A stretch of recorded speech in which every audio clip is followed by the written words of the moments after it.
في ال6 شهور الجايين كل واحد انت تعرفه هيبقى بيستخدم الاي اي تولز دي. فانت رايت ناو مفيش غير 1% اللي بيستخدمهم، فخليك ahead of the curve. ويلكم يا جماعه لاول اسبوع لاي اي تولز انت كان المفترض تبقى عارفها. يلا نبدا. اول تول هنتكلم عليه هو زبركات، بيعمل لك اي اي فيديوز مجرد من الفكره، هيضيف لك فيجوالز، سبتايتلز، فويس اوفرز، باك جراوند ميوزك وكابشنز، كل ده في دقايق. تاني حاجه هنتكلم عليها جوت فورم برزنتيشن ايجنتس. لو انت لسه بتعمل برزنتيشن للمدرسه او للشغل يبقى انت حرفيا بتضيع وقت، لان دلوقتي الاي اي يقدر يعملها لك على طول في اقل من 5 دقايق.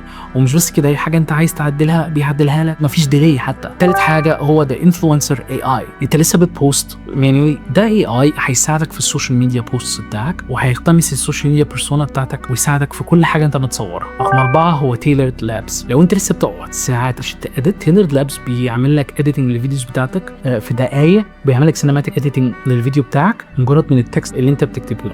خامس حاجه هو بيكسارت اجنايت. لو انت لسه بتقعد مع فوتوشوب بالايام، بيكسارت اجنايت هيعمل لك الفيجوال والادز بتاعتك في دقايق حرفيا. اكتب لي في الكومنتات ويك 1 هبعت لك لسته لكل حاجه احنا اتكلمنا عليها، وتابعها معانا ويك 2 عشان الاي اي تولز اللي هقولها لك في الفيديو الجاي افضل من دي بمراحل.